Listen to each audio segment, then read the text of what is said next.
The roar was deafening. 80,000 citizens of our republic rose to their feet as the arena lights dimmed to a single spotlight.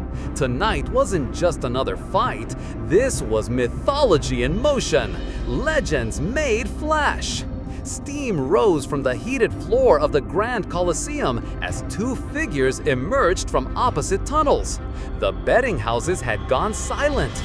Even the most seasoned oddsmakers couldn't call this one. Speed versus power, youth versus experience, the unstoppable force about to meet the immovable object.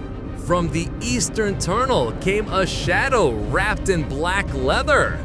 The running man moved like water given consciousness, each step a calculated explosion of controlled energy. His lean 6-foot frame carried not an ounce of wasted muscle, every fiber dedicated to one purpose: velocity. The Republic had watched him tear through 17 opponents without breaking a sweat. His fighting style was pure poetry written in violence. He didn't just move fast, he existed in a different time stream than his opponents.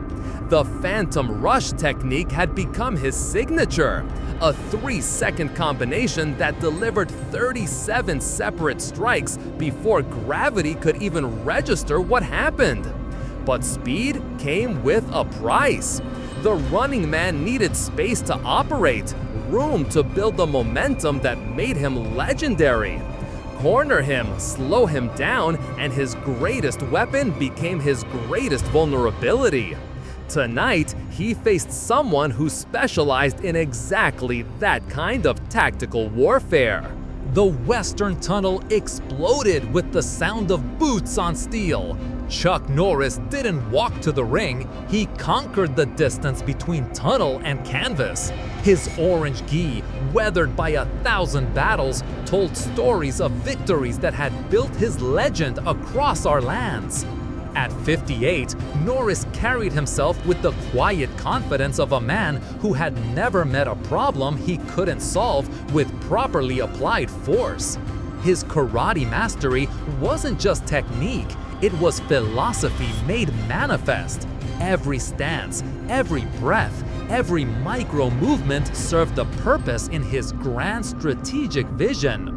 The Iron Wall defense had frustrated younger, faster fighters for decades.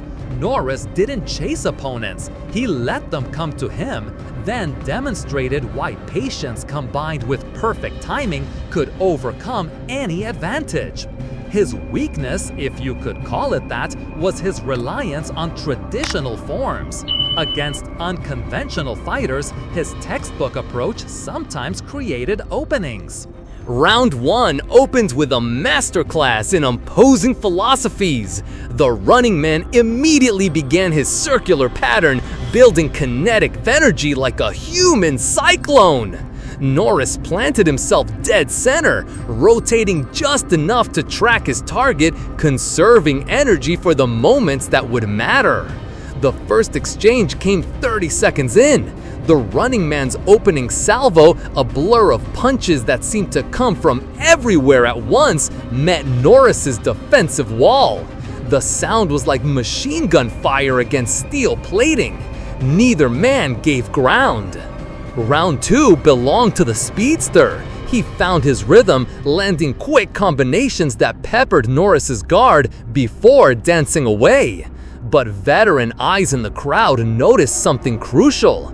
Norris wasn't trying to block everything. He was learning, cataloging patterns, building a database of the running man's tendencies.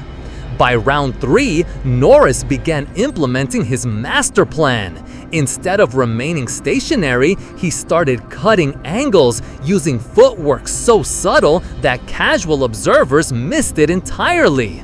Each step served dual purposes, limiting the running man's movement options while setting up his own offensive opportunities. The running man felt the change immediately. His usual flowing circles became forced detours around Norris's positioning. The ring that had felt infinite moments before now seemed to shrink with each passing second. For the first time in his career, the speedster looked uncertain. Round 4 delivered the psychological blow Norris had been orchestrating. A perfectly timed sidestep turned the running's momentum against him, sending him stumbling past his target. The crowd gasped. The invincible speedster had been made to look human. But legends don't crumble easily. Round 5 saw the running man dig deeper into his arsenal than he'd ever gone before. The quantum burst technique, saved for only the most desperate situations, turned him into something beyond human perception. The arena cameras couldn't track him, neither could Norris. For 90 seconds, the running man unleashed everything he had. Strikes came from impossible angles, combinations that violated the laws of physics. Norris's legendary defense bent but didn't break, though for the first time in decades, cracks appeared in his armor. The crowd was on its feet, sensing they were witnessing something that would never be repeated. This wasn't just fighting, this was two different approaches to human potential, pushing each other to absolute limits. Round 6 arrived with both men showing damage. The running man's breathing had become labored. Even supernatural speed came with metabolic costs. Norris bore the marks of countless glancing blows, though his stance remained as solid as mountain stone. Then it happened. The running man, perhaps sensing his energy reserves declining, committed everything to one final assault. He launched into his ultimate technique, the Infinity Rush, a combination so fast and complex that it had never been successfully defended. Norris had been waiting for exactly this moment. 40 years of martial arts mastery condensed into perfect timing. As the running man approached peak velocity, Norris stepped forward, not backward, not sideways, but directly into the storm. The Texas tornado kick caught the speedster at the precise microsecond when momentum prevented course correction. Physics became poetry as unstoppable force met immovable object, and for one impossible moment, time itself seemed suspended. The running man hit the canvas with a sound that silenced 80,000 voices. For 17 fights, his speed had made him untouchable. Tonight, Chuck Norris had proven that perfect timing beats perfect speed.